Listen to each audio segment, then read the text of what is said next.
Wah, Antasena. Swatama dasar Pranyata. Ora minggat tebak danawene marganing patimu candhak cacahke Kalanjana. Wah, cangkemmu. Ayo, mati.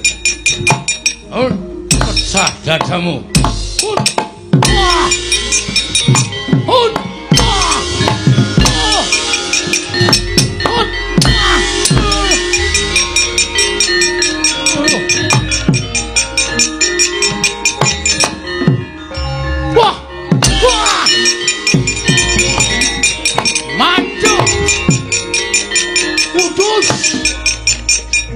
Oh, tak kira apa. Antasena? Pakde Durmagati. Jale sing maju Antalja. Aku barang yono. Lombongan. Ayo kencang Blatayuda, gege mangsa gelak wanci.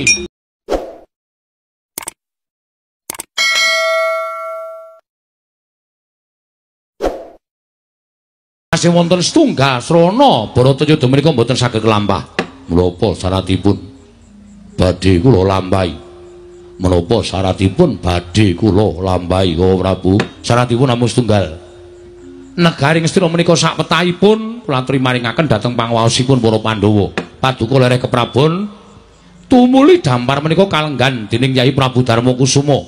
Menika cara sarana ambirat dhateng lelampahan ingkang winastan Bratayuda Jaya Binangun. Kejawi saking menika mboten namung kadang-kadang paduka para Kurawa ingkang uwal saking bebaya pati nanging klebet para wadyabala prajurit Nayaka Senopati Tamtama Bintara sedaya sami wilujeng mboten pejah sia madaning Bratayuda Jaya Binangun. Ingkang ateges Yai Prabu menika nglilakaken dampar nglilakaken kamukten negari Ngastina dhateng panguwasipun para Pandhawa. Menika Yai Prabu sami kemawon hambirat badhe dumados sing kurban ingkang pinten-pinten cacahipun persasat sampun boten saged dipun wical mawi langaning driji. Inggih. Mila atur kula namung sekedhik. Atur kula namung cekap monggo sak mangke negari kawangsulaken dhateng para Pandhawa. Menika badhe dados sarana paduka uwal saking bebaya perang ageng Bratayuda nanging menawi Yai Prabu tumuli cukeng angekahi negari Ngastina paduka ngeman dhateng derajat pangkat bondo donya ingkang mapan wonten negari Ngastina. Lah inggih monggo menika kedah dipun lampahi. Perang ageng Bratayuda kedah dipun lampahi wonten Tegal Kurukasitra. Wantun boten wantun paduka kedah majeng wonten ing pabaratan. Menang apa kalah menika sampun hitunganipun tiyang perang. Inggih. Koko Prabu. Matur sembah nuwun Paman. Wonten dawuh. Paman Hari Sengguni kathah pemanggi menapa? Kula nuwun sewu Lunggir.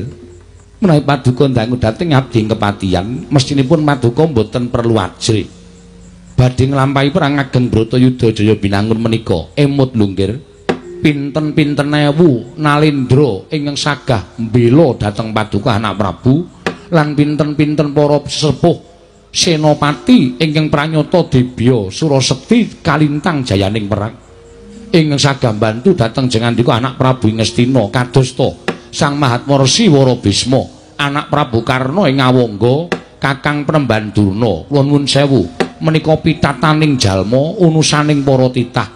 Tur pilih tanding boboting yuda, mboten saben satriya saged anapaki kridanipun Senopati Ngastina. Kula nuwun sewu Lunggir, lajeng dipun ajri menika wonten pundi? Menawi cara kula madhep mantep manjing wonten ing Mabaratan, menawi Pandhawa saged tumpes kelor ateges paduka saged lenggah dampar mboten wonten ingkang badhe ngaru biru kelenggan paduka minangka nalindra ing Ngastina. Nggih. Paduka saged pinardawa kamulyanipun dumugi putra wayah menika lho. Kula aturi menggali babakan perkawis menika. Mila sampun ngantos lajeng paduka menika ajrih tumuli negari dipun paringaken dhateng Pandhawa sepalih. Kula nuwun sewu, cara pundi negara kok diweneh-wenehke karo wong liya? Menawi tumrap kula bebasan sedumuk bathuk senyari bumi, nadan namung sedumuk jembaring bathuk, nadan namung saknyari jembaring bumi. Ngastina kedah dipun kukui mawi tetesing getih ingkang pungkasan. Menika menawi cara kula. Bawaduna, wonten dawuh badhe gadah pemanggi menapa? Oh, kula nuwun sewu, Nggih. Menawi ingkang Bapak Sukalima menika Kula nuwun sewu kula mboten benten kalian menawi dados kendikanipun Adipati Harya Sengkuni. Inggih. Paduka sampun ajrih, nggih. Paduka sampun ajrih. Raos miris ngemaman wonten penggalih paduka menika dipun singkiraken. Tumunten dipun gantos raos madhep mantep anggen paduka badhe nglampahi Bratayuda Jaya Binangun. Kula nuwun sewu lho. Ngestina menika kathah para tetiyang ingkang nyatanipun Debya Surasekti kalintang jayaning perang. Pilih tanding boboting yuda bebasan, tinatah mendat dina menter, tinumbak bengkung sinuduk putung. Menika tiang-tiang Ngastina. Nggih. Kula nuwun sewu. Adipati Karna ngawangga ingkang Klaka menika persasat gesangipun sak traju sak babak kalian para Jawata. Lajeng kula menika nuwun sewu, nadyan dipun sawang separo netra. Niku basa napa niku? Dipandang sebelah mata ngoten lho Adipati. Maksude dipaji sawang separo netra. Nadyan namung dipun sawang separo netra nanging kula menika nuwun sewu. Menawi sampun purun cancut Taliwanda, sinten ingkang badhe maida dhateng kadhikipun Begawan Duna? Mangka kula menika dek enamipun, kula menika mboten wonten tiyang kang mantun karo Raden Kumbaya menika mboten wonten. Ngono ya Kakang. Nggih, niku saestu Adipati. Mila panjenengan sampun ngantos kuwatos. Kula badhe sagah kinangka dados cagak tuwakipun Narendra Krisna Prabu Duryudana. Nadyan putung kabandhemna, nadyan remuk kasawarna, kula mboten badhe ajrih mengsah anak-anak kula para Pandhawa. Turta malih, nuwun sewu nggih. Kakang Prembanduna menika gurunipun para Pandhawa. Pandhawa dereng nate aben ajeng kaliyan Kakang Prembanduna. Menawi mangke Kakang Durna menika dipun ajengaken wonten ing pambaratan mungsuh murid-murite. Ketoke kok dereng wonten kelampahan, ketingalipun dereng wonten lumadosipun ing atasipun murid. Kok saged menang kalian gurunipun menika kok ketingali dereng wonten. Ya ngono to Kakang. Bener. Ora ana murid kok menang karo gurune. Nek pangkate sosok pancen dhuwur murite, ning bab-bab kepinteran ora bakal menang karo gurune. Lho niku lho, nuwun sewu Bawadana. Wonten dawuh, Ger. Menawi tumrap kula pamanggih ngaten menika kok klentu. Lho, klentenipun wonten pundi? Sameneika kathah tetembungan taruna ngungkuli bapa. Tegesipun murid menika ngawonaken dhateng guru. Tur dasaripun menika ingkang dipun ajab dening gurunipun. Aja kok murid kalah karo gurune menika tumrap kula murid lan nampa ngelmu saka guru menika kirang tuwaju. Monggo gegadhanganipun guru menika murid nek bisa ngungkuli gurune. Murid nek bisa ngungkuli karo kapinteraning gurune, karo keprigelaning gurune. Tumrap kula sak menika kathah.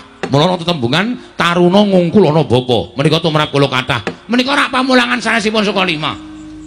Nek Sukalima murid kudu kalah karo guru. Ha gunane apa guru kok kalah karo murid? Katene ora sinau nggih Tepate nggih. Nggih. Bapa ngungkulana taruna. Nek nggen kula walik. Oh, ngaten. Kedahipun ngaten. Menawi murid menika nuwun sewu, ngelmunipun bener, ning nuwun sewu lho, Nger. Nggih, pripun? Nek perkara keringkiane murid, guru menika mesti nyandhaki. Arepa murid menika pinter, arepa murid menika ngungkuli karo gurune. Ning guru mesti ngerti keringkiane murid. Bocah iki pinter kaya apa? Nek tanahe ngelmu kaya ngene mesti ora iso. Lah menika ingkang dipun ginakaken menika. Tegesipun ngaten, Pandhawa menika pinter, ning kula nggadahi lan kula menika nyimpen dhateng keringkianipun para Pandhawa. Lho menika lho. Pancen ya pinter tenan Kakang Durna. Lho tenan ora dadi guru. Nggih. Nggih. Niku bener, arepa ngelmune luwih dhuwur ning guru mesti nyekel keringkiane murid. Lho contonipun ngeten lho. Menawi muridipun menika pinter babakan nuwun sewu, ngelmu tetukulan. Nggih. Ning murid menika mboten karuan iso ngerti ngelmu babakan etung-etungan. Lah, tegesipun menika kula ngertos keringkian murid. Upamanipun Werkudara menika pinter babakan ngelmu kasampurnan. Ning Werkudara ora ngerti ngelmu babakan kawruh panunggal, dereng ngertos. Mula sing kula gunakake keringkiane, ya sing kula gunakake maju ning pabaratan ya goleki keringkiane mungsuh-mungsuh menika kala wau. Lho, niku cacak Bawadana. Wonten dawuh. Pamanggi panjenengan radi ndadosaken tentrem manah kula. Matur nuwun, Ger. Matur nuwun. Nuwun sewu, Yai. Menawi cara kula babagan pengendaliipun para sepuh menika nuwun sewu. Wonten tetembungan golek pendhok supaya ketok. Golek pendhok supaya ketok kados pundi? Lah iki namung ngaturaken atur ingkang saknyatanipun boten wonten ginanipun. Tegesipun pengendikanipun para sepuh menika namung enaki dhateng penggaling Narendra. ngenaki dhateng penggaling Nalindra kanthi tembung-tembung sing kaya wara, tembung-tembung sing ora ana gunane. Sing baku penggaling ratu lega, penggaling Paduka Kyai Prabu menika remen. Menika kula nuwun sewu, ciri getheke kawula Ngastina menika ngaten menika. Nayaka Ngastina menika ngaten menika. Wiwit disumpah dadi nayaka, senengane wis sapus-sapus, senengane mung gawe seneng atine ratune, ning jane sing dikandhakake menika ora padha karo kasunyatan. Menika ngaten menika. Nuwun sewu, panjenengan ngendika kok ngenani atine kanca ta. Mbok ampun ngendika kaya ngaten. Wong kula menika matur menapa wontenipun. Jane kula tak takon. Nek pancen Kurawa menika iso menang karo para Pandhawa, kula tak takon karo sampeyan dek kapan Kurawa menang karo Pandhawa? Mongko wis bola-bali, pendak-pendak ana wektu, pendak-pendak ana kalodhangan, Kurawa ketemu karo Pandhawa, mesti padha regejegan, padha bentak sirah. Ning kula durung tau krungu kabare Kurawa menang karo Pandhawa. Niku rak dereng Bratayuda. Mengki nek pun Bratayuda, Kurawa ngempakaken ngelmu Jaya Kawijayan menika langkung mat, langkung teliti. Kula nuwun sewu lho nggih. Menika rak dereng Bratayuda, menika ngrembug Bratayuda. Lho nuwun sewu. Sajake kok ora ana kelakone, wong duwe ngelmu kok ora gelem ngempakake, menika dereng wonten kelakempanipun. Malah kala mangsa ana wong sing akeh sing padha kedanan ngelmu nganti menyang endi-endi dinempakake, menyang endi dirapal, dipamerake karo kanca-kancane, menika pirang-pirang. Dadi nek ana wong duwe ngelmu kok ora gelem gunakake niku, kula kinten mboten nonton kelampanipun. Napa pancen ngelmune sing bosok ora ana gunane. Mangke riyen menika nyinggung perasaan kula. Kula nuwun dados gurunipun Kurawa menika kula. Menawi panjenengan lajeng ngendikaken nek ngelmune bosok, tegesipun panjenengan menika ngina dhateng ingkang peparing ngelmu. Upama kula ngina sampeyan lajeng napa? Ha iki mboten napa-napa wong genahke tok. Namung genaken tok. Kula nuwun sewu lho, ngelmu kula menika sae, namung kula nuwun sewu, ingkang boten sae menika ingkang ngecakaken, mbok menawa wonten kalimat-kalimat ingkang ketrikel tuwin kliwatan, niat ingsun dadi niat sing ngene ya saged. Saking kesusune menika ya saged. Dadi ngelmu menika gumantung karo mantrane. Sampun, sampun. Sawun ngantos sami regejegan. Samangke kula namung kepengin sanget supados para sepuh menika sami bantu dhateng bot repotipun manah kula. Para sepuh menika sami bantu dhateng kuwatosing manah kula. Mugi keparenga ngagengaken dhateng manah kula. Mergi boten dangu malih Bratayuda menika badhe kelambah. Kula suwun supados sami madhep mantep anggenipun junjung dhateng kanalindran kula.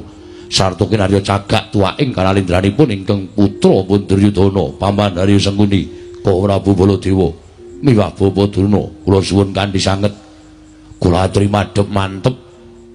Dinarya cagak tuwak nalindranipun ing Ngastina Prabu Duryudana sampun ngantos rubuh dening para Pandhawa.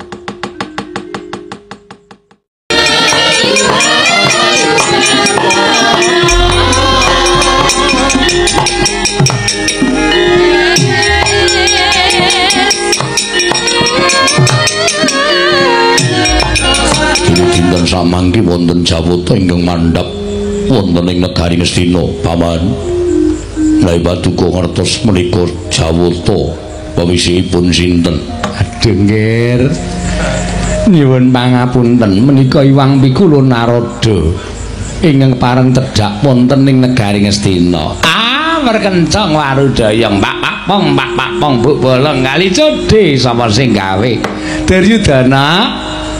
Lah kok kebangetan timen kita kuwi karo dewa kok ora apal iki piye to, Nggir? Ngetokke nek kita kuwi sawijining titah ingkang ora nate manembah.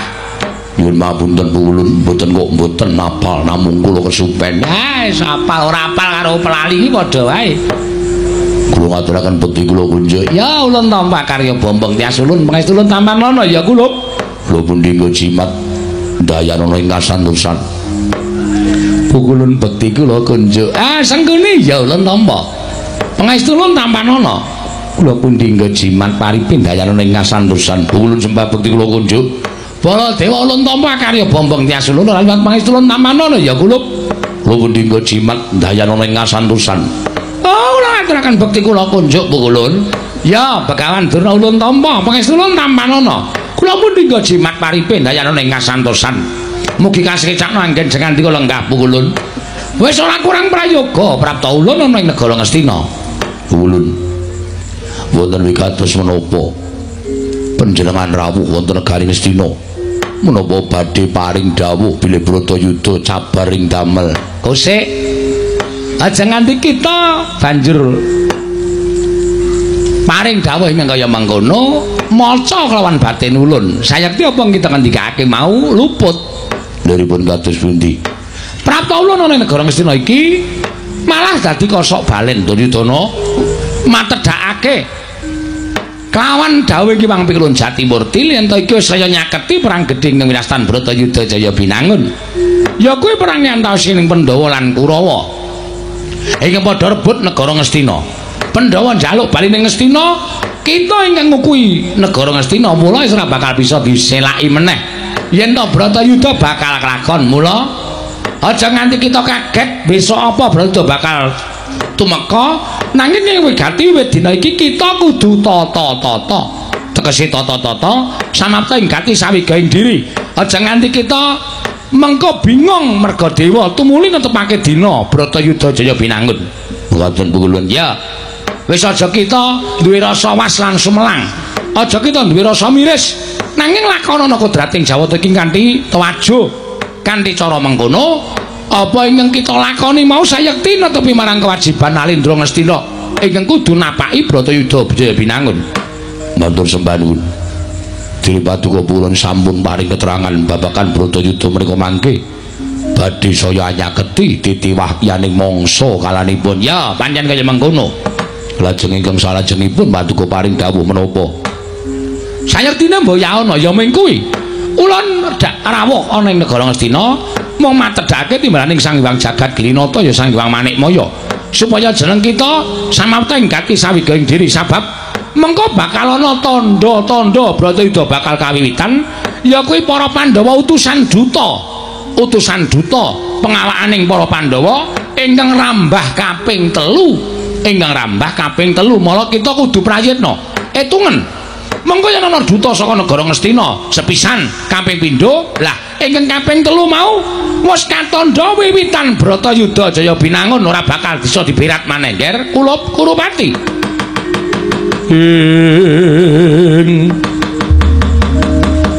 Sring Astina Maha Prabu Duryudana alona ngandika dhuwarining Sun Werkudara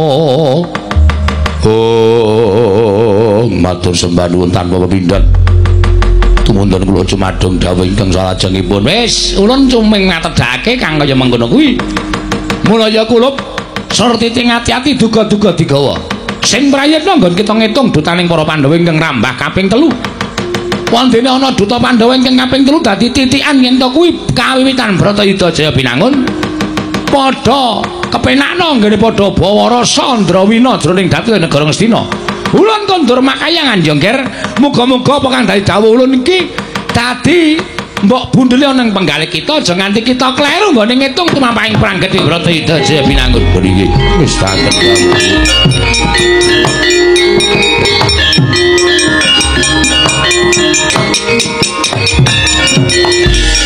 Andyabala Pandhawa mbya gumulung mangung siring sata Kurawa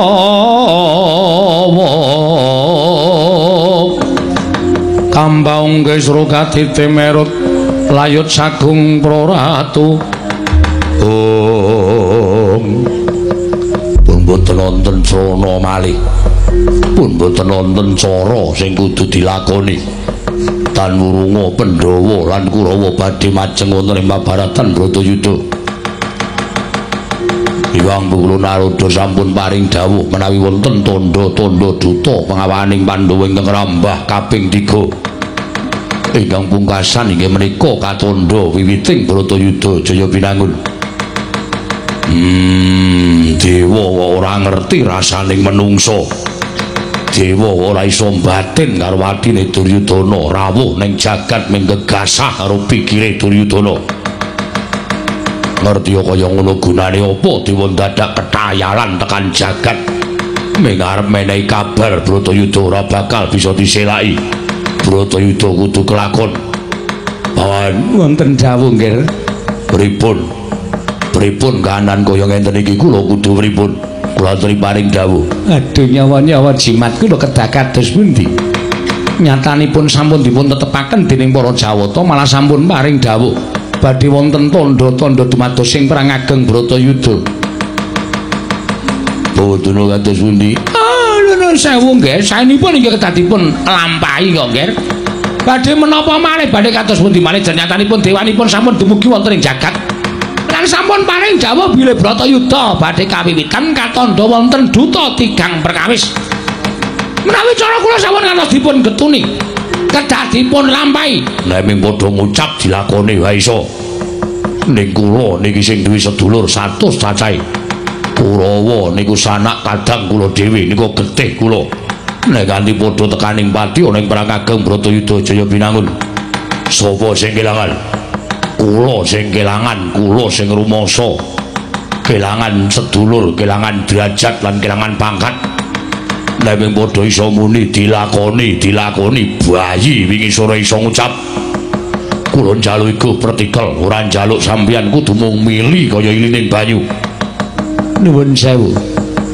Menawi saking panduginipun ingkang bapa ing kepatihan, sakmenika ngaten kemawon nggih. Gunane apa ngenteni duta pengawakaning Pandhawa ingkang kaping 3 sakmenika dipun gege mangsane digelak wancine. Digege mangsane digelak wancine pripun? Sampeyan aja waton bisa ngucap. Ning niki kahanan sing wigati, nek ana para sepuh sing waton iso ngucap. Kula ora kepengin adu arep karo wong tuwa sing mung kakean bacot ora ana nyatane. Nggih. Menawi cara kula digege mangsane digelak wancine menika sadurunge Bratayuda kelakon kula lan panjenengan dhisiki laku aja nganti Pandhawa tata-tata. Nek Pandhawa ora tata-tata digecak perang setya kaya ngapa mesti ora bakal bisa nambah lakuning para Sata Kurawa nggih. Jagat Dewa Bathara Wawan.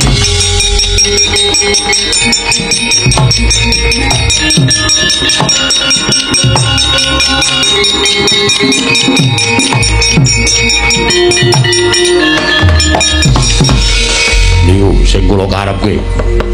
Duwe iku, duwe partikel, duwe penemu kaya ngoten niku sing kula karepke. Ora mung enak-enak lungguhan sila tumpang kendangan dengkul mangan suguhan. Ning ora di penemu babar blas ming paitan klambi batik. Racak-racake do kaya ngono kuwi. Kula kepengin sing duwe penemu, kula kepengin padha ngulir budi ngasah kadewasan. Kula cocok, kula mathuk nek dinten iki ndhisiki perang wonten negara Ngamarta, ndhisiki perang teng Indraprasta. Mumpung srayaning Pandhawa dereng sami dugi, mumpung Pandhawa durung duwe kanca, wong 5 digecak, wong 100 mesti bakal tekaning mati. Menika ingkang kula kajengaken Yayi. Kula nyuwun pangapunten. Menawi caranipun mekaten kula nuwun sewu panjenengan badhe dipun cacat dening jagat. Panjenengan dipun poyok dening para kawula. Kula ora usah gagas perkara kula dicacat karo jagat. Dipoyok dening para kawula. Sing baku kula menika golek kemenangan perkara carane piye menika manut kalian kula. Lah menawi caranipun kados mekaten menika tegesipun paduka semana singkar dhateng jiwaning kasatriyan. Ora ngrebug jiwa kasatriyan. Kula ora ngrebug perkara kula menika satriya napa boten. Wong niku sing digoleki menang. Perkara carane piye? Kudu menang. Duryudana kudu menang. Nek perlu digecak perang negara Indraprasta dina iki uga. Wah, menawi ngaten kula nuwun sewu. Kula mboten tumut-tumut. Kula nuwun sewu menawi caranipun maten kula mboten melu-melu. Sampun ngantos kula menika dipun senggu wong tuwa ora elik-elik karo kadang taruna, teka duwe pakarti kados mekaten kula mboten tumut. Ora Bu, wonten dawuh. Nek pancen sampeyan ora gelem melu, nek pancen sampeyan ora gelem melu-melu perkara niki, sampeyan ora gelem nderekake apa sing dadi karepane Duryudana, kula mboten lawa-lawa. Kula mboten badhe anjiat, kula mboten badhe ameksa. Ning saniki kula aturi menggalih piyambak, gunane napa sampeyan lungguh teng mriki? Gunane napa sampeyan jagong teng mriki? Nek sampeyan ora ngrojongi pakartine Duryudana, upama sampeyan kula anggep sampeyan iku lair ndedheple ing Astina, ning batin sampeyan ngemuli Pandhawa, napa mboten lara ati sampeyan? Mumpung durung ana ucap sing metu saka tutuke Duryudana sing ngelokke Ratu Mandura, sampeyan mang metung aja nganti kewirangan teng mriki. Apike pripun? Apike kula tak bali teng Mandura.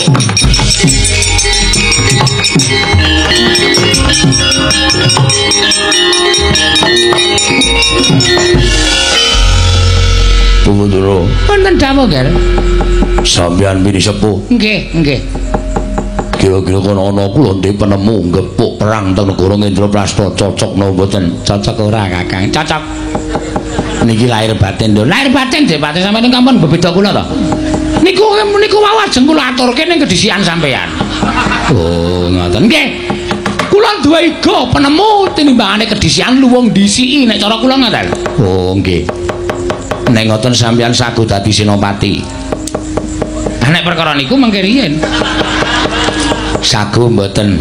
Nek ora sagu tegese sampeyan niku ora mbilani karo anak-anak sampeyan Kurawa. Nek ora sagu sampeyan padha karo ngembruke negara Ngastina. Sagu napa mboten? Mungsuhe ming para Pandhawa 5 lho. Pandhawa niku jare murid sampeyan. Ning Pandhawa luwih pinter tinimbang kula. Ning sampeyan ngerti keringkianing Pandhawa kaya rembug sampeyan ngarep. Oh iya ya. Nggih. Sagu, sagu. Madeg senopati teter. Nggih. Pun boten nonton, pun boten nonton. Sampeyan beli sembiyen seneng sapa mrika? Wah, banyak. Hobi. Ya nggih. Nggih. Nek ngoten diketapake para pusata Kurawa. Anak-anak kula mangkat sampe dipate. Kula piyambak sing ajeng ngepok perang negara Ngamarta. Pandhawa ajeng kula pateni kabeh. Nggih, ning nika mboten mung kandhek wonten ing pangucap lho kababar dadi pakarti. Lho, mestine ngono. Pendhita menika mboten kenging mencra-mencre kaya banyu tumumpang godhong mencre. Sente. Nggih. Ora kena blendra-blendre. Nggih. Diestoke. Kula estoke. Pamandaryo Wonten timbalan. budal kapodo sibu. Kadang kula sata Kurawa ken ngrampit gegaman. Kecak perang negara Ngastina. Nok nengestaken dawuh pamit madal pasilan. Sing ati-ati aja kaya bocah cilik bodhono. Wonten dawuh, Ger. Kula aturi ngawat-awati lambahing para sata Kurawa. Nek perlu sampeyan kula dapuk minangka dadi senopati. Oh, inggih ngenaken dawuh. Mangke kula ngaturaken jangkanipun Pandhawa gangsal. Aja sok janji ta. Senengane kok ngaturke sirahe Pandhawa 5 kelakon we urung. Aja sok janji. Ketoke bengi niki Pandhawa mati Dipati. Oh. Ketoke. Nggih. Mula aja sok janji sik. Nggih pun. Kok sampeyan iso kaya ngono mergane napa? Mergane pun bola-bali kula mangan walang bengi niki Dipati. Klebon. Kaya jenenge weneng sawah kaya. Oh ya wis ora dadi ngapa nganti dalang kok sangune kok baigon. Neng ya mbok isemprotke sampeyan. Seneng nek sampeyan mendek kula mendem. Nggih mboten. Ngestake dapat duka anak Prabu Duryudana parang pamit madal pasilan. Surtayu.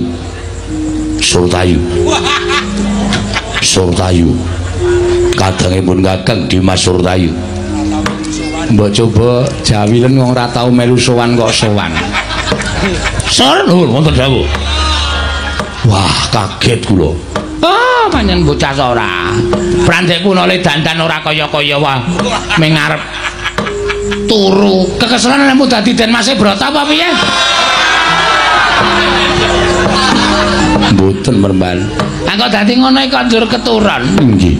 Surtayu wonten timbalan.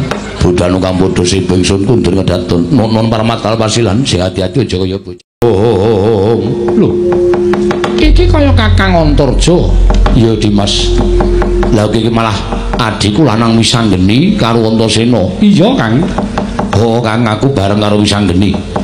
Si Adyar tindak menyang endi ae? Ngerti yo. Satemene aku wis arembug karo Kakang Antasena.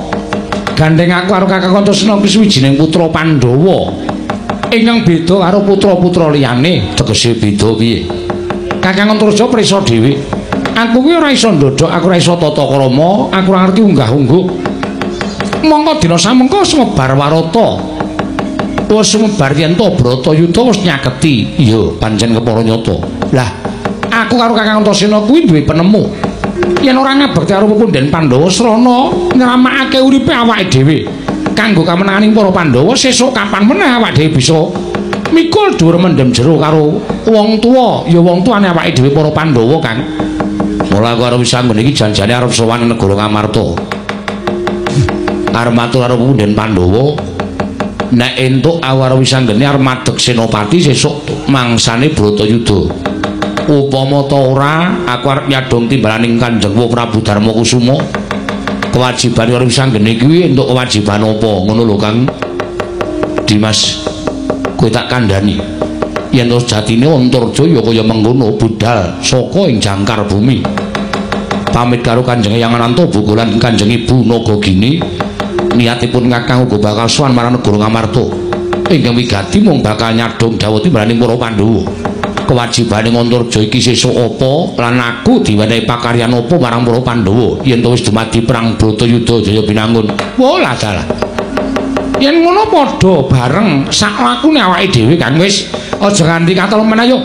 Padha bareng-bareng mlaku budal marang negara Ngamarta. Ya Kang yo, bareng karo aku wae karo Wisanggeni. Aja nganti pisah wong niati ya padha. Ayo Dimas tak tutke Yayi kadangku Wisanggeni Antasena.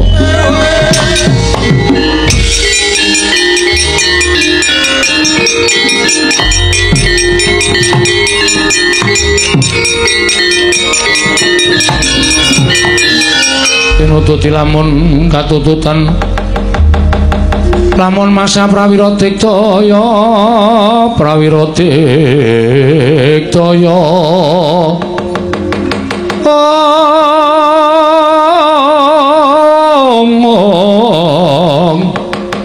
Ronanggono magawe gelar Kirawang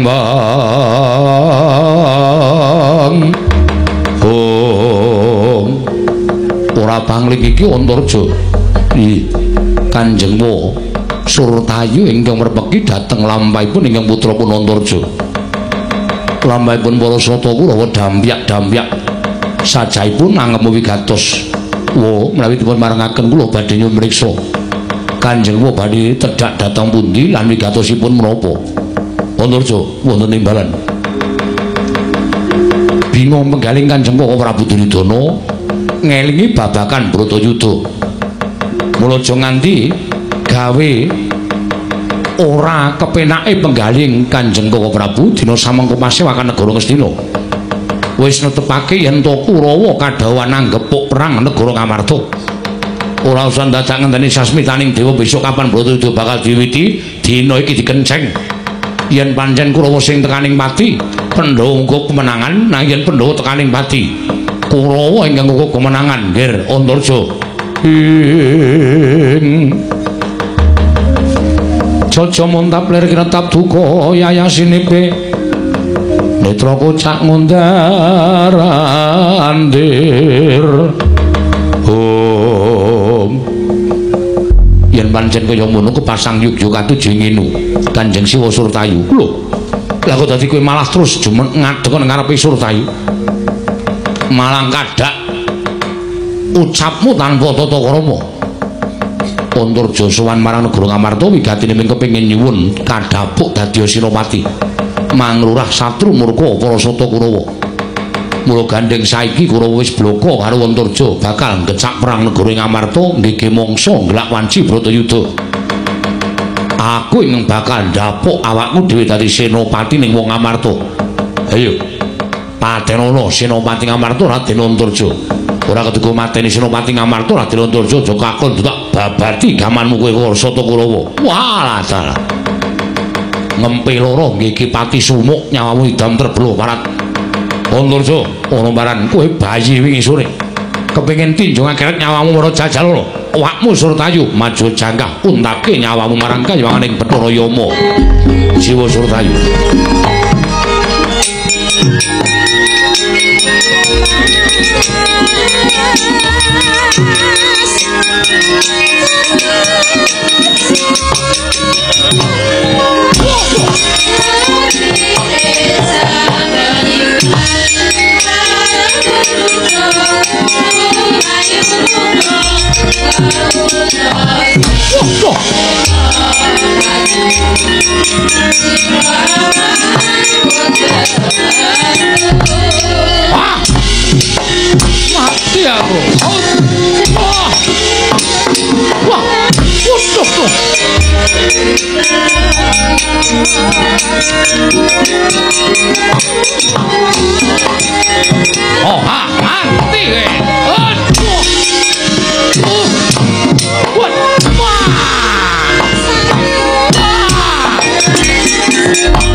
Mundur.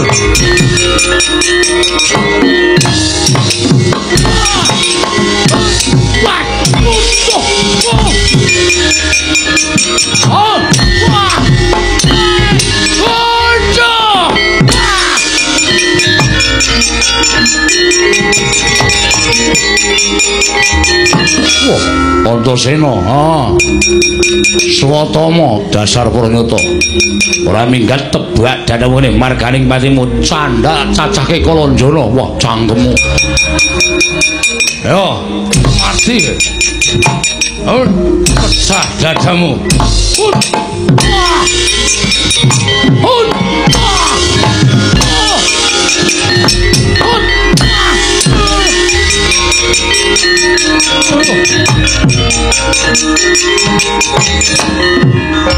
Wah, wah,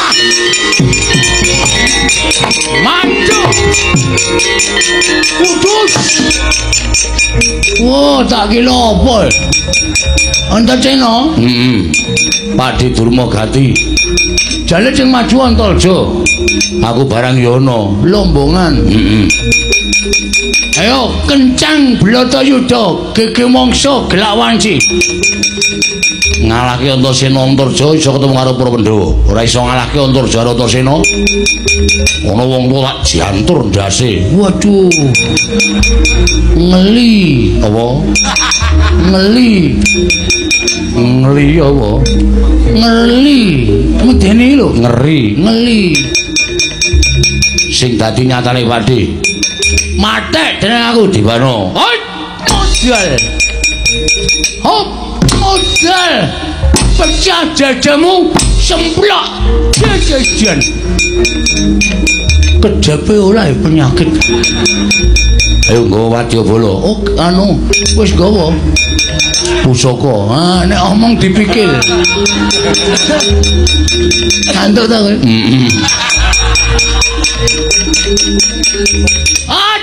Modal wedan lapo.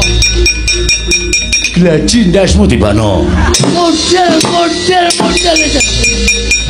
Wis ah. Kecel aku. Aku wong tuwa Antasena. Nek nganti ora tok wares, wilang bebalang tenan.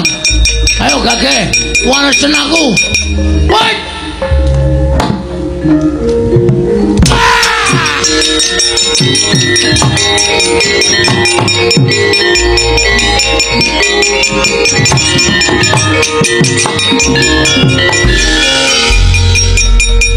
Aji japa mantra mantram sakti dimpake sur. Iki wis arep ngancik Bratayuda, mongko anak Prabu Duryudana wis dawuh kon gigi mangsa ngelak wanci perang Bratayuda. Lah kok dadi ming ketemu Antarja Antasena wae kok do geger iki coba. Petungan liar menang piye, liar iso unggul piye, mungsuh Pandhawa nek mungsuh anak-anake wae padha kocar-kacir ora karo-karuan. Man, ngono apa? Nuwun sewu. Kula nek maturake akeh sampeyan mesti maidu. Saniki ngeten mawon. Sampeyan kula tak nyawang jajal mungsuh Antarja Antasena niku wonge ampuh napa mboten?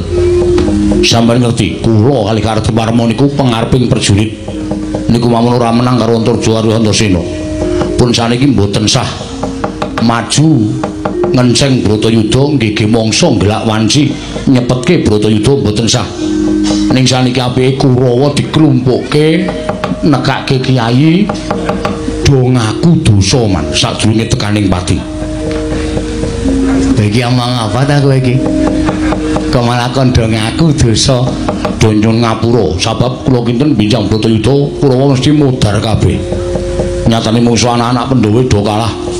Kok aja musuh Pandhawa. Pandhawa ming 5 arep ming 5 wae. 5 niku nek kekuatane dadi siji nggih tapi musuh wong 100 musuh wong 1000 iso menang wong 5. Utawa sampean mang jajal maju niku. senane maidu sawake loro dipaidu rasane teng ati kaya diris-iris karta marmo kula kalah ajeng napa sampean ya wis nek kalah mulai njukuk paitan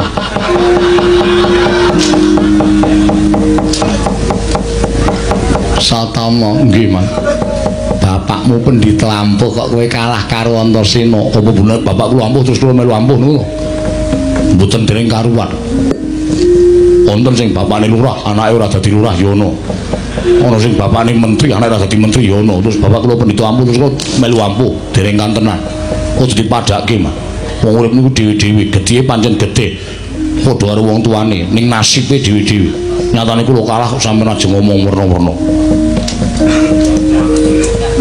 muni antil cangkemmu lha iki ora ngomong apa-apa wis arep ngantil ta ora ulung sampeyan aja maido ngene saking mriko niku wis ulut do kelolo-lolo atine sing mang paido aku sampeyan saniki aja maido dul mogati mungsuhmu Antasena kula kalah aja kula iya Gusti tak takoni kok iso kalah Antasena iki sak anakmu kowe iki Pak Dene lho ditonton wong pirang-pirang kok durma ganti kanek cara aku izin kula kok biasa ora izin lah izin apa belang niku anane menang kalau kalah nek pancen kalah ajeng napa adi budidaya menang ya la ijo pun saiki ngaten mawon Kulawa kon mulai bener ngendikane Kang Mas Sultayu Kulawa kon ngaku dosa kalau sing gawe urip selama hidup niki munggo sesuk durung terjadi belang bloto Jaja Binangun nek belang bloto Jaja Binangun Kulawa mati niku mestine sesuk iso do munggah jualku lan nyemplung neraka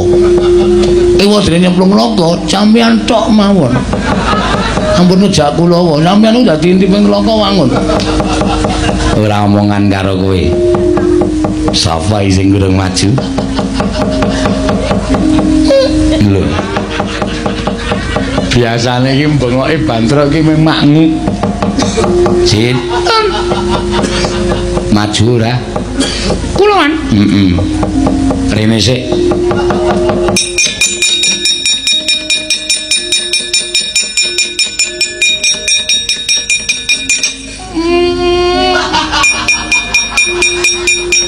ndak nek arep omong ki disarehke rasa kesusu jane kowe iki mbiyen ki lair ki waras coba jajal ikhlas sareh sabar ora kami sosolon wong kene kami sosolon ki nek kesusu-susu kami sosolon nek alun ki ora tau alon-alon ora tau kami sosolon coba alon mung suwe sapa man nah kene iso lancar saged nah ora usah kesusu mboten ngono kira kepenak to jak omongan wong iki nek jak omongan kesusu iki aku dadaku melu mengkap-mengkap inggih man maju ora maju pantang mundur mung suwe sinten man Antasena nun ngandel ora ming kaget rak kami sosolen to arep aku muni Antasena kuwi tetep tenang alon tenang mungsuhe Antasena Antarja wong loro ngono ki rak penak to wis saiki maju arep ketemu karo Antarja apa arep ketemu karo Antasena ora arep ketemu sapa-sapa lho lah sida maju ora sida nek sida arep ketemu Antarja apa Antasena COD COD ki apa ketemu berdua maju kana Antasena pedhokno terus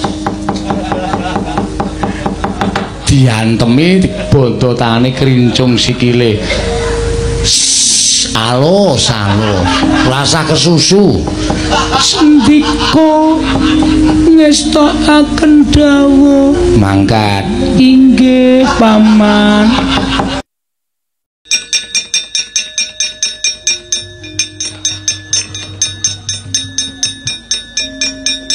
Pak Di wis mari poli kami sosolon wis Antasena. Rene arep ngopo? Arep umbah-umbah. Cit, non gelut kok umbah-umbah. Le lemes ki neng kono mau, neng kene wis kudu duwe semangat sing berapi-api mungsu Antasena. Mok susu Ramrata Jaya Mrata imbang-imbang padha-padha. Sitraksi ki ngono kuwi aja sok duwahi ciri khase. Bener. Antasena? Piye? Kenceng Bratayuda. Tinimbane ngenteni dadawing dewa saiki memengkari dalan loro. Dalan loro piye? Iwa apa nengen? Lho.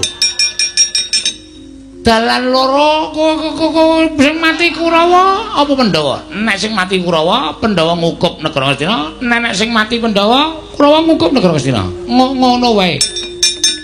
Terus kowe mrene ngelabrak Antarja Antasena sing mepalangi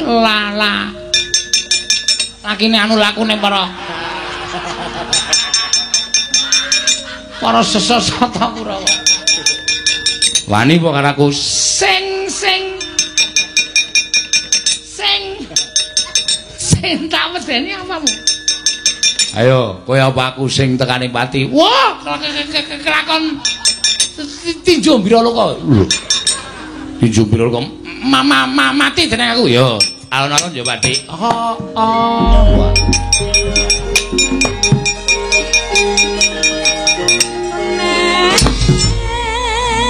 Gedang.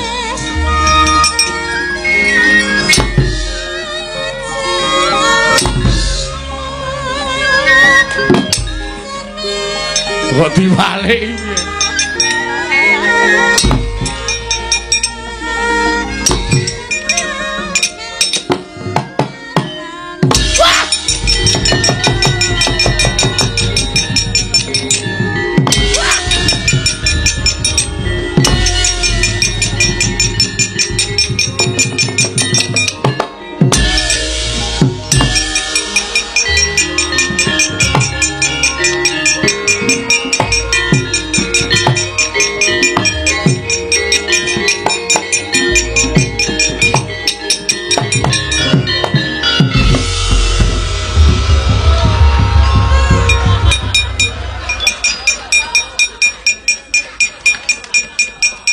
Cit.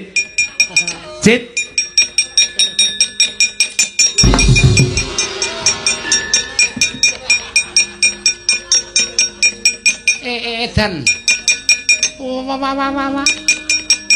Alon bae. Alon sareh. Loro kok kon sareh. Kula wis iso sareh, Pan. Tetekan rika kula isih alus. Antasena tak tantang. Antasena. Wani ora karo Antasena getak. Arep perang kok klemak-klemek. Sing biasa wae, Pakde. Jebret. Kula terus Malik kaya ngeten iki. Heeh, terus dadi perang. Antasena tak jotos dodone niku. Duduk. Apa ta? Dodone Antasena atos banget. Oh. Monggo biasane kula nabok dodone ku cempuk. Ni. Apa? Niki mesti atos. Oh, lah iya terus. Wah, saben kula antem kula ngletak, saben kula antem kula getak. Ujuk. Antasena nendang rai kula tembel ben. Tembel ngoten niku kula nganti keder awak kula gedabikan gobek-gobek raruan. Diti pindhone man jebret. Oh, cecet candhak Antasena buanting teng lemah. Brek. Terus diuncalke man. Tetekan nggone Parjo. Wah iya. Parjo sesuk kenong. Oh. Kula gugah sisan dhek. Oh iya. Ketiban wayang kok ora tangi. Terus lo gugah jojo tangi jo napus jo. Terus lagi edan tenan. Nah iya. Ya wis ora apa-apa. Terus Kalah man. ya kalah yo mundur. Ki. Wah. Antasena panjang digdaya.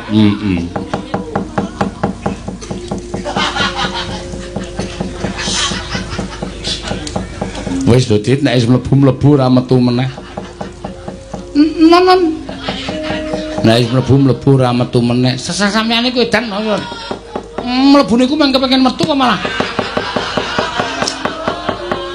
Ora entuk metu meneh niku karepe piye ra? Wis jan ora karu-karuan tenan. Nuwun. Maju ora? Mboten.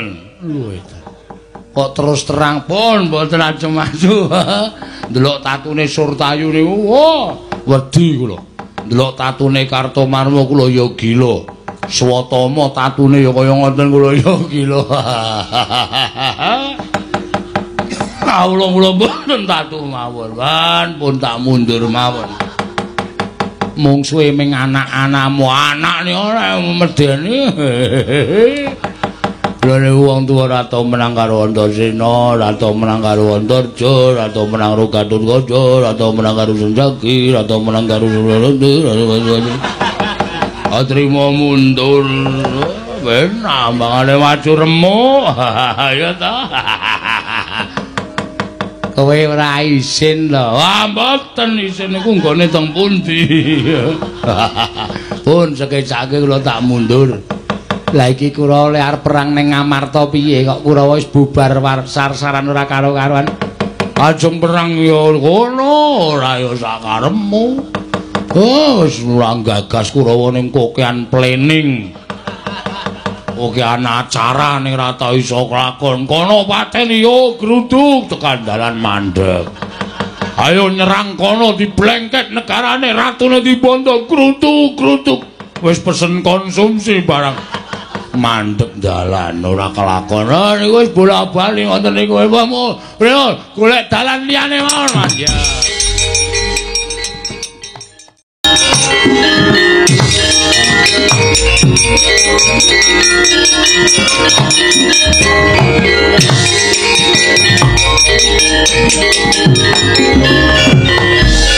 Dimas, piye Kang? Cetha banget. Yen to Kurawa wis nerak macak nerajang perbatang bakal nggigi mangsa ngelak wanci Bratayuda liwat njron bumi men cepet lakune matur karo Pundhen Pandhawa. Ayo Dimas tak tuti yayi yo Kang tak derekake.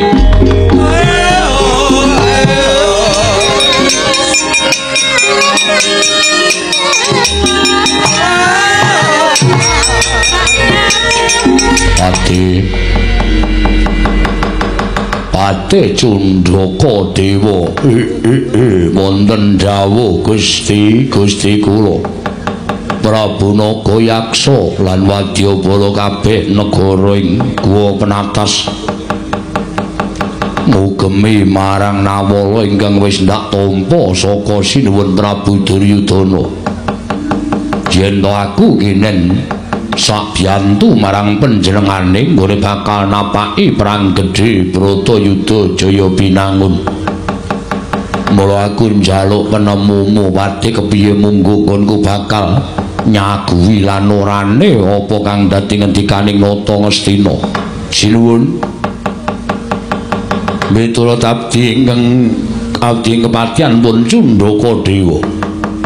Samangke saking pepanggih kula menapa ing dipun ngendikaken Sinuwun Duryudana lumantar Nawala saenipun paduka sendikani jernyatanipun menawi mangke Kurawa saged ngukup kemenangan tanwandi paduka badhe kathah sumitranipun lan sak mangsa mbok menawi sak mangke negari paduka tekan parang muka tuwin mengsah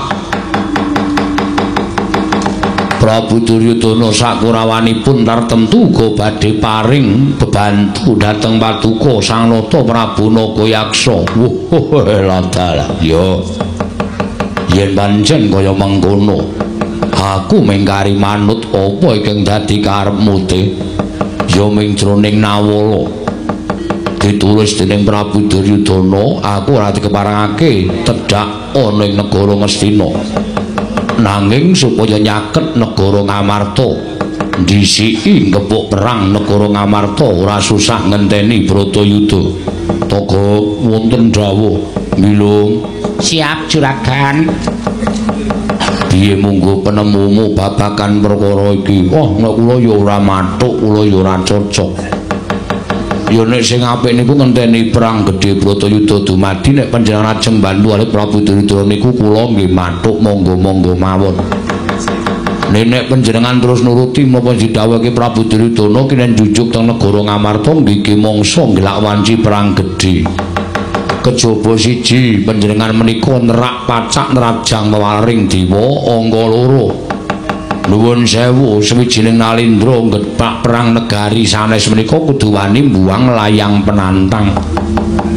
ya lho ha iya kuwi jenenge lagi satriya ngepuk perang negara liya kok tanpa mbuang layang penantang niku teges sampeyan dianggep ratu sing cireng getih wedi mati ratu sing duwe rasa mires satemah maras sabab bakal nyemurupi muntrating marus lho niku monggo nek ajeng kepuk perang negari Ngamarta monggo mawon ning buang layang penantang nggih mboten kok arep kepuk perang negara liya kok malah buang uwuh niku tegese mboten cocok karo kanyusenyatan ya ya iya piye pate nek cara kula sampun ngantos ndaraturipun Togog jernyatanipun Togog menika namung batur Togog menika namung getibal Togog menika namung Panakawan menapa inggih paduka Gusti kula sanata badhe pitados kaliyan aturipun Togog ingkang saknyatanipun menika dereng kantenan leres lan botenipun ngono ya te inggih ya yen pancen kaya mengkono dina samengko ketapno para wadyabala Togog wonten dawuh njaluk pangapura yen to aturmu dina iki ora tak gugu nggih mboten dados menapa sing jeneng batur niku pangembating catur ya lho ayo elek-elek karo Ratu Gustina Iwadene mboten diagem nggih mboten napa-napa ning nek enten bobol boroting lelakon mang tanggung dhewe enten abang biruning kahanan lelakon sampeyan mang ngrasake dhewe ya mengko aku bakal ngrasake Cundaka Dewa wonten timbaling adhawuh tetapno para wadyabala ayo budal marang negara Ngamarta nggih ki mangsa nglak wanci ngecak perang negara Ngamarta inggih monggo sinuwun kula dherekaken ayo wate Cundaka Dewa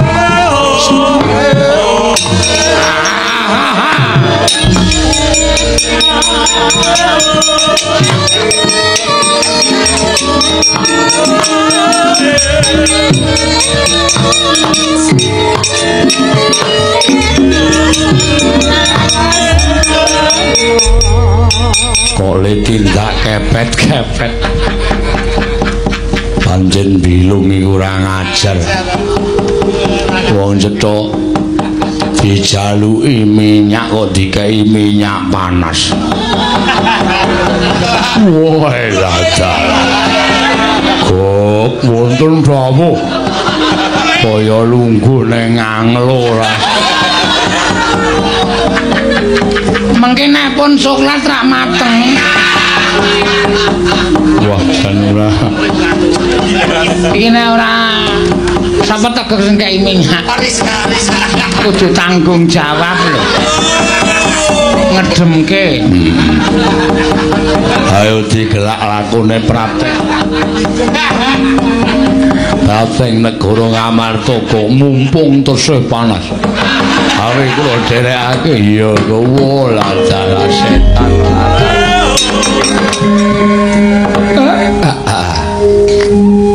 wis tutup ledo gojek sampun Pak sampun Pak Pak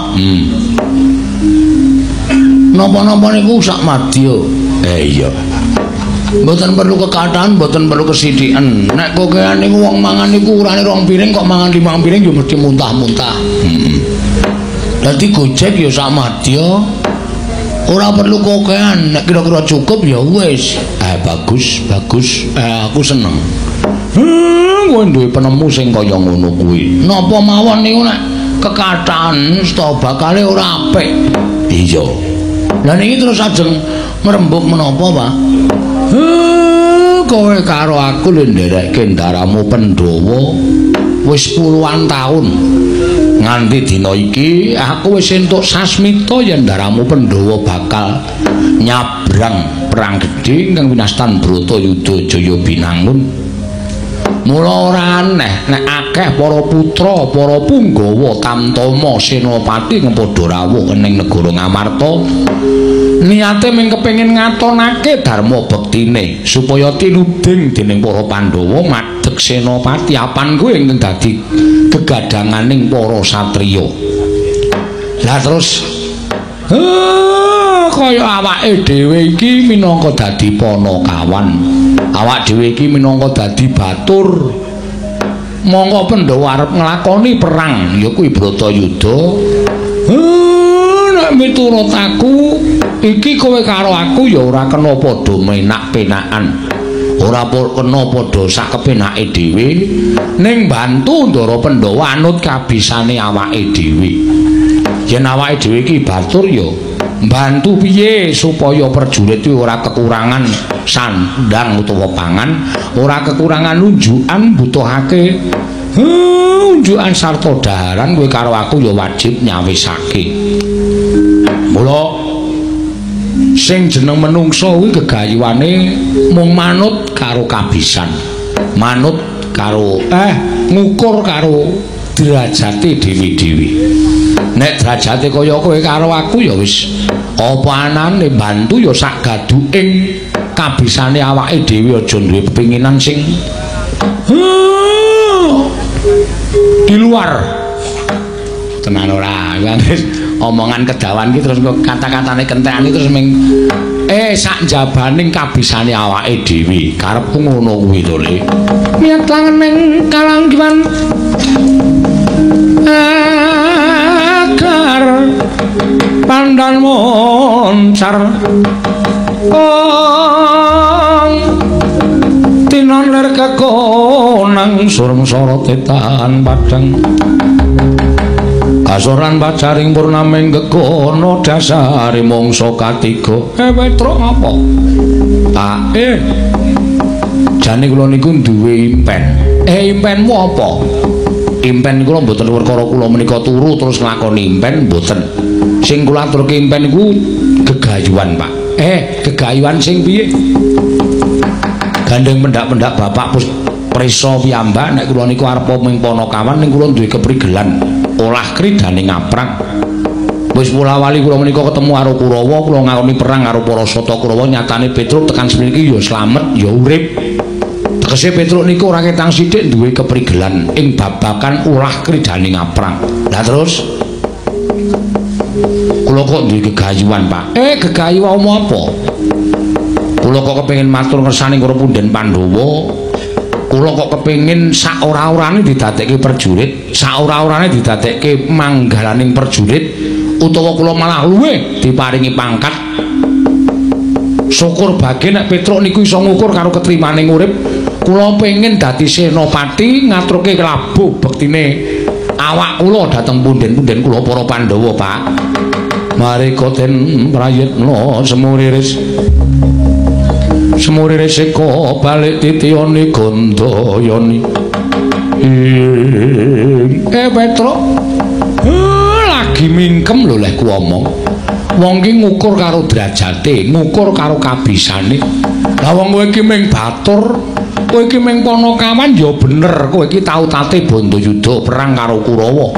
Tau tate tak kongkon kowe nemu alangan kudu adu atos sing balung leting kulit karo Kurawa, pendak-pendak kowe iso menang. Ning iki Bratayuda ora sak lumahing wong perang. Apa kira-kira kowe iso lan iso dijagake upama entuk pangkat saka para Pandhawa, Pak? Napa salah nek kula niki gegayuhan sing luwih dhuwur? Para nimpuna sampun-sampun nyebataken yen kowe duwe gegayuhan kuwi yen iso sak dhuwuring langit gegayuhanmu, sak dhuwur-dhuwure. Upama tiba ora tiba ning ngisor, nanging isih tiba ning dhuwur tegese mboten amblek urip kula. Upama kula niku didapuk dadi senopati tenan, wah kaya ngapa senenge atiku. Kula ora arep awel karo uripe Petruk, ora arep awel karo kahanan kula. Kula ikhlasake. Nek pancen Petruk kudu tekaning pati, Petruk kudu sirna wonten ing Bratayuda, kula mboten napa-napa. Ikhlas. Patine Petruk, patine Panakawan ning para Pandhawa ngenami Petruk, kinarya rabuk kemenanganing para Pandhawa. Wo, sumpah lahir batin, Pak. Seksene sing gawe urip kula mboten ajeng awel, kula ora arep grundel. Ning kula ikhlas lahir batin, Pak Semar. Anakku, anak.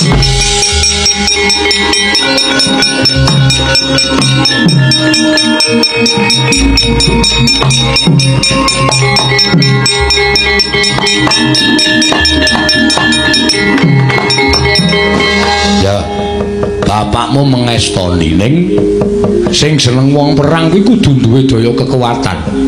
Mula sadurunge kowe sowan ning negara Ngamarta kowe tak tundung Petruk. Lho, malah ditundung pripun? Golek ana pertapan sing aran Pertapan Teja Kinurung kuwi kancaku. Pendhitane kuwi sumitraku ya dulurku. Jenenge Begawan Teja Sumirat. Kabeh gegayuhmu aturna marang Begawan Teja Sumirat. Nek lumrah wis ngerti kekarepanku, kowe mesti engko bakal entuk pusaka pirang-pirang kena kinarya godha ngono bakal nglamar dadi tamtama utawa dadi pengareping Bintara ning negara Ngamarta. Nyuwun pamit, Pak. Sing ati-ati aja kaya bocah cilik Panakawan. Semare koden prayekna semuris.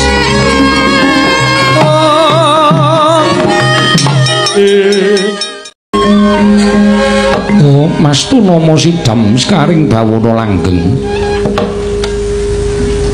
Iki ana wujuding Panakawan prapta ning Pertapan Teja Kinurung.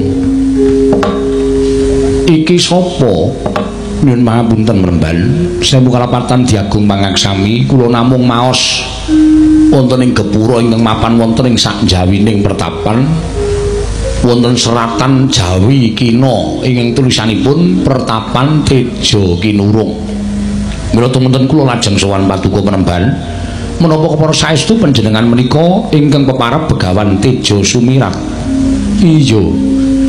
Aku Begawan Teja Sumirat. Dene kowe sapa Kisana?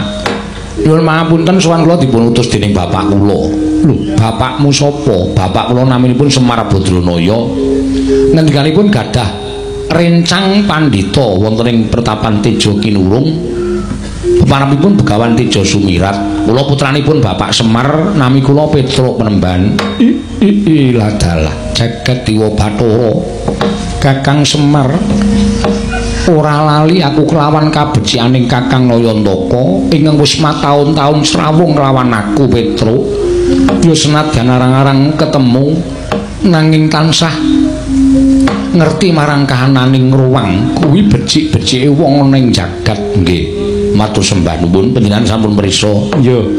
Kowe Petruk inggih anake Semar. Iya kasinggihan mekaten. Bapakmu utusan kelawan sira ana parigawe apa? Mboten dipun utus, nanging pancen kula menika dipun tundung sowan wonten ing Pertapan Teja Kinurung. Wigatosipun rak ngaten Mremban. Estunipun kula menika rak dados abdinipun Pandhawa menika sampun mataun-taun, puluhan taun mbok menawi wiwit Pandhawa menika alit ngantos sak mangke sampun sami sepuh. Para Pandhawa menika badhe nglampahi kodrating jagat ing winastan Bratayuda. Nggih menika perang ageng antawisipun Pandhawa lan Kurawa. Iya, aku wis ngerti lan wis krungu. Apan kuwi dadi tetandha pungkasaning jaman Pandhawa lan Kurawa. Nggih. Nah, kula niku rak ngimpi-impi. Pun pinten-pinten dinten niku kula pengen matur karo bapak ning kula golek wektu sing pas mergo bapak niku lambe atine ora iso dicekeli. Tegese nek dong lega niku panjaluke anak ya dituruti, nek dong mboten lega niku arep mung menjaluk sithik mawon ora bakal dituruti. Iya Petruk. Lah dilalah. Kala wau kula matur karo bapak niku menggali bapak nendeng lega. Tumunten kula nyuwun Pak, kula niku jane ora mung kepengin bilani Pandhawa kanthi ngrumaosi kula menika jejering batur. Ning kok rasane kaya kepengin bilani para Pandhawa luwih saka jejering batur. Mula Kula tak matur karo para Pandhawa nek kula mbok menawa didadekke prajurit Tamtama utawi Bintara samangke kula nderek majeng perang sageta nglabuh labet dhateng pundhen kula para Pandhawa. Terus bapakmu ngendika piye Petra? Bapakne ngendika apik kuwi. Ning tak jaluk sanguwa sing komplit. Aja kok kowe arep golek iwak mongko ora sangu jala. Kowe arep tuku sandangan mongko ora sangu dhuwit. Mengko ndak kewirangan. Kowe arep maju perang ya kudu sangu jaya kawijayan. Lah kersane bapak sowana nang kancaku Begawan Teja Sumirat nang pertapan Teja Kinurung. Nyuwuna daya piandel saka Begawan Teja Sumirat supaya kowe diparingi daya piandel nek upama kowe ditampa minangka dadi prajurit negara Ngastina utawa luwih-luwih syukur bagi ketrima uripmu ditampa dadi senopati kowe wis sangu komplit nggone bakal maju ning pabaratan Petruk ngaten menika ndene Bapak. Gunjang ganjing langit kelap-kelapaton lir kincanging risang mawe gandrung Mastuna sidam skaring bawana langgeng. Kakang Semar ya Petro apa kang dadi aturmu wis ndak tampa. Mula gandeng kowe kuwi asale saka Panakawan lan kowe kepengin dadi prajurit ana ing negara Ngamarta. Ndak udaneni apa kang dadi penjaluke bapakmu lumantar sira Petro. Tak paringi pusaka telu cacahe siji wujud pusaka gobang aran Kyai Tundung Nyawa angka loro kantong pangan ingkang aran Nyai Boga Sarana tegese lamun kowe dadi pangareping prajurit yen prajuritmu padha luwih ora usah dadak kowe olah-olah cukup Kyai Boga Sarana mau mbok watek bakal iso nganakake dedaharan kanggo para prajurit nggih dene ngangka telu budalmu marang Praja Ngamarta ndak kanteni prajurit pujan saka Begawan Teja Sumirat 1000 cacahing padha mbiyantu Petruk. Wah, matur sembah nuwun tanpa pepindhan penemban. Lajeng samangke monggo latri maringaken. Sampurnane ulun paringake kelawan jeneng para Petruk budal marang negara Ngamarta. Nun nggih, ngestakaken dawuh penemban nyuwun pamit sing ati-ati aja kaya bocah cilik Panakawan. Petruk kanthong bolong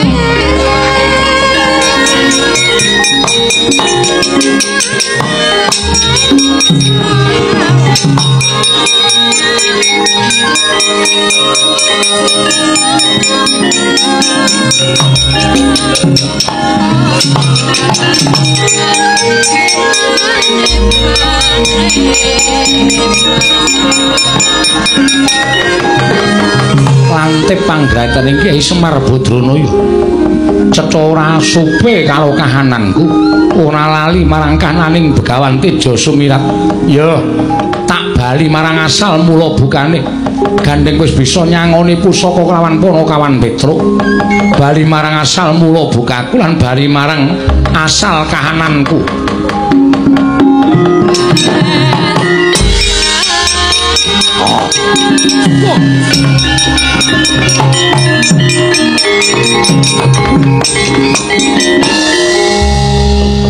Kowe ora ngerti kelawan apa sejatine aku Petruk. Aku Jim Salantara Gandharwa Maya ya Gandharwa Raja Bali. Bangsaning Jim kowe ingkang dadi anakku Petruk tak sebda muga-muga kelakon penjangkamu aku tak bali marang asal mula bukaku Petruk. Yata laruta saking kutha Sangkara kula yen amutusa Sang Sri Petruk inggih. Lah ngapa Petruk? Apa ana perkara? Mboten. Kula sowan sang pundhen kula para Pandhawa. Syukur bagi sinuwun Kresna wenggah mriki. Iya. Estunipun menika namung mrentul saking manah kula sinuwun menawi kula dipun lepataken kula mboten menapa-menapa. Upami atur kula menika dipun tampi, kula ngaturaken panuwun tanpa pepindhan. Kula menika ngrumaosi derajat kula menika namung batur, kula menika namung Panakawan, ming tukang momong. Iya. Ning sareng caket kalian Bratayuda lah kok raos kula menika dipun tetangi. Rasamu katetangi perkara apa? Kula menika nderekke Punden Pandhawa pun dangu. Kula nek Pandhawa badhe nggadahi damel perang ageng menika raosipun kula niku pengin ngetingalaken labuh labet kula dhateng Punden kula Pandhawa. Srana kula menika mbok dipun inggahaken derajatipun dados prajurit menapa tamtama menapa bintara supados sakmangke kula saged majeng wonten ing pabaratan sinuwun. Gunjang ganjing langit kelap-lapaton lir kincang ing risang mawe gandrung Petro nun nganti didodhok pepulungan kowe ngatesi kowe iki drajating batur Panakawan lah kok merentol pamikirmu kepengin labuh labet kalian para Pandhawa ning kowe ngerti ora pitukane wong maju perang kuwi mung mati lho Petro cilik loro gedhe tekaning pati lah kira-kira apa kowe ikhlas karo nyawamu mboten ikhlas sebab napa to sinuwun sampun kula ikhlasaken urip kula ya wis suwe kula urip ning alam padang menika pun dangu upama kula menika pejah mbantu kalian para Pandhawa pejah kula menika mboten sia-sia mergi kula mbantu karo pepunden kula nggantu ali juragan kula malah kepara tumrap kula wong sing ora wani mbantu karo kabecikan sing dilakoni dening para Pandhawa ndelik meringkus mergo ora wani perang niku kula anggap wong wadon pepinjungan uripa ora ana gunane mila samula tetepaken kula tetep kepengin nglamar dados samboten-botenipun gadah pangkat supados sakmangke kula menika saged majeng wonten ing pabaratan sinuwun Petro nun yen upama kowe tak dadekke pengareping prajurit piye ora guyon sampeyan ora Kowe kepengin dadi prajurit, ning kowe tak dadekke pengareping prajurit. Malah pangkatmu ora baen-baen. Pengareping prajurit ana negara Ngamarta kuwi katelah pangkate jenenge jenderal. Weh, jenderal kancil apa? Ora sembrono, kuwi tenan. Lho, estu napa? Iya. Terus nek niku estu kula ajeng dinampake kula nderek. Kowe tak wenehi sandangan Petro. Sandangane kaya ngono apa? Ayo melaku.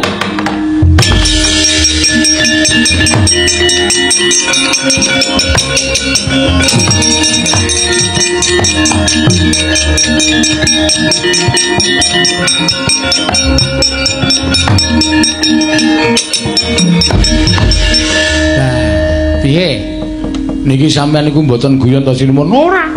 Kuwi tenanan. Kowe tak wenehi pangkat jenderal jenenge Jenderal Kantong Bolong. Wah, Petruk gleleng.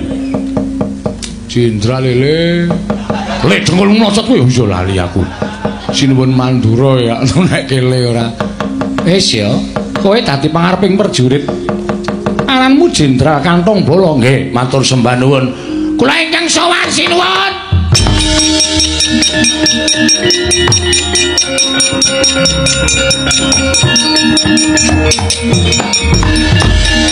Nolo gareng apa ya pengen dadi jenderal? Ah mboten.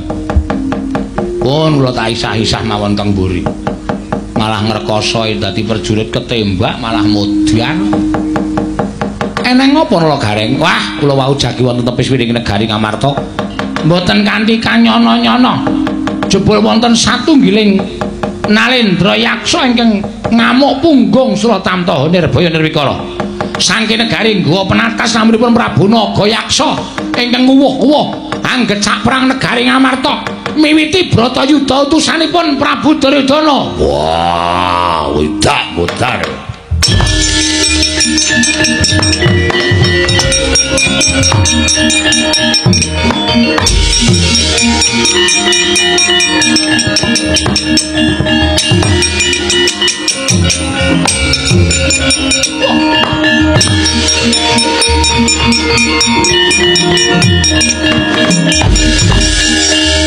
Lah piye iki?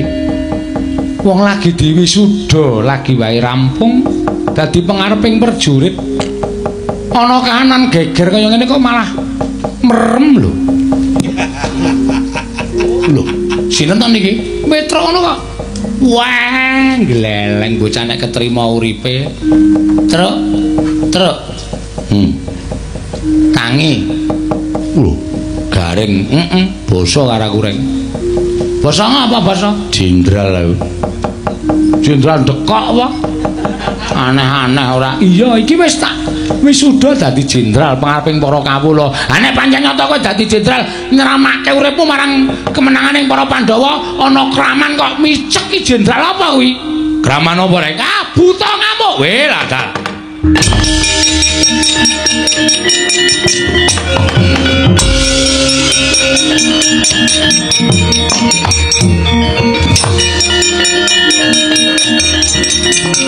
Wah!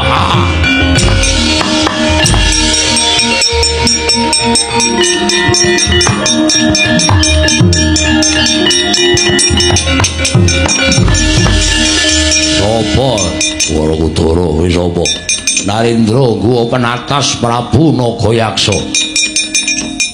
Loro perang ning negara Ngamarta dawuh timbalaning Prabu Duryudana. Nggih mangsa glak wanci Bratayuda ya. Endi Pandhawa kokope getihe? Wah!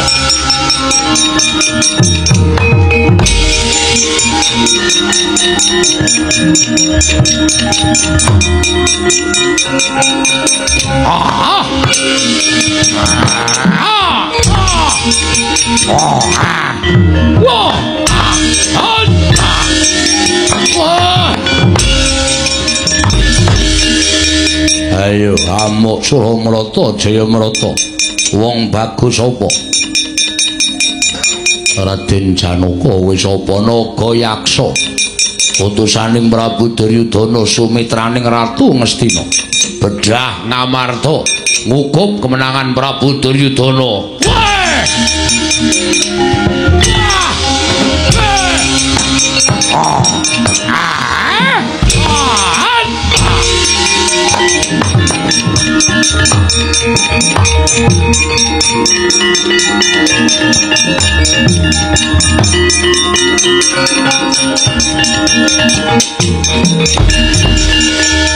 Jenderal Kantong siap 86. Oh iya basamu rasa dadak werna-werna lho. Nggih pripun? Iki kanggo ngatonake darmamu karo para Pandhawa. Nggih. Ora iso mateni buta kae, teges kowe mentala karo patine para Pandhawa. Ayo tak jajal kaya ngapa kesagawamu. Siap.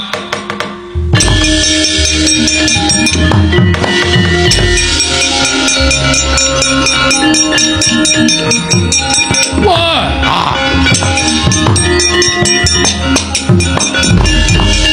Sopo iki? Pengareping prajurit Ngamarta, aku Jenderal Kantong Bolong. Wah, lah jenenge kaya gethuk dengkulmu lho. Ayo. Petruk ning dadi pengareping para prajurit. Wah, kowe wing para kawan minggat to. Kowe sing minggat wae gagelak limpamu dupak sepatu.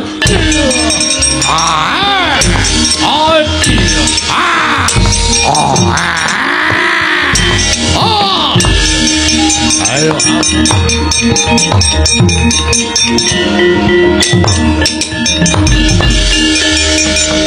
Aja pamer. Kowe wani kumulasara karo Petruk ketiban Gobang Kyai Tundung Nyawa. Ora sirna Margalayu aja dundang Panakawan Petruk parat. Woi!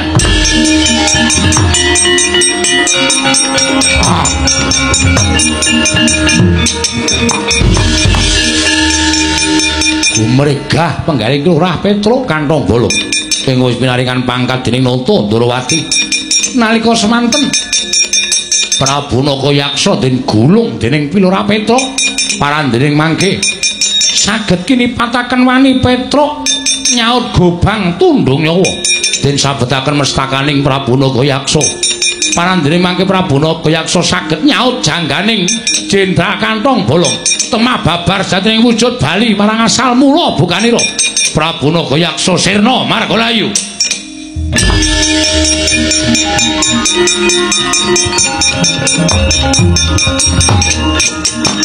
Oh! Wah!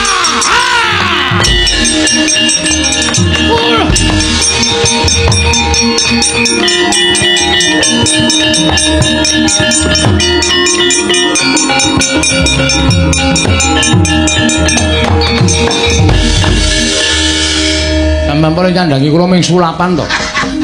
Sulapan piye Petro? Kok men disaut karo buta? Lho, butane piye? Mati. Kula tutuk nganggo gobang Yai Tundung Nyawa, pecah sirahe. Ning butane iso nyaut guru kula, wut ngoten kok. Sandangan kula kok mreteli dhewe-dhewe do ilang. Petro, nun. Apa ingin dadi penjangkamu wis lakon, neng tetep kodrating jagat sira kuwi tetep ana kawan. Nggih. Wis tamanen lakon iki kanthi ikhlas. Ning saora-orane wis tau ngicipi dadi tam-tamaning prajurit, tau ngicipi dadi pengareping prajurit. Petro, ora usah dadak kowe matur sesuk kowe mesti iso labuh karo para Pandhawa, anut marang kekuatanmu lan anut karo kodratmu, Petro. Nggih. Trima ya. Nggih, matur nuwun pun kula trima, Ndara.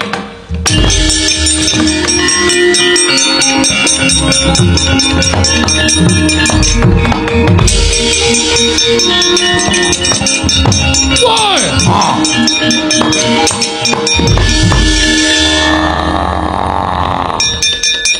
Ayo, Ratu Gustiku Sirna Margalayu. Aku ora nrimakake, aku belakno. Wah! Wah! Ayo.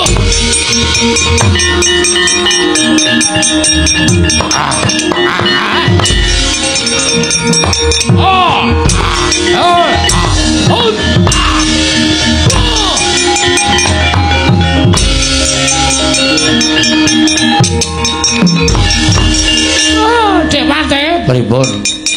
Mumpung gegeran. Ana tetembungan sinambi nyilem ngombe banyu. Napa niku? Sambil menyelam minum air. Niku sinambi nyilem ngombe banyu. Sepisan didayung loro pulo diselip. Wow. Satu kali dayung 20 terlampaui. Carane mumpung gegeran ayo padha nrabung Dewate. Monggo Kakang Durna kula dherekaken.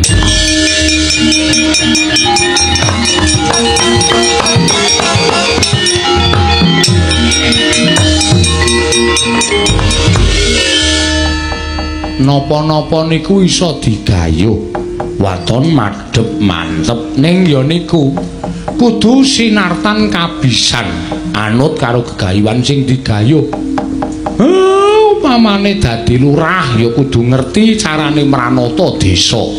Upamane dadi senopati ya kudu ngerti caraning perang, gelaring perang lan sak piturutipun. Anak kula Petro niku duwe gegayuhan ning ora diukur karo kabisan. Lah ning sedhela ngene apa anane mawon ya sing baku iso kasembadan. Kabeh crita menika wonten maknanipun ingkang sagedipun pendhet gumantung anggenipun angonceki dhateng crita menika kala wau. Ya Semar. Purnaning gati sura sudrajane ingkang ratswa brasta kaping 8 Darmastuti rahayu ing samya makarya rahayu ing samya pinanggih Ndara.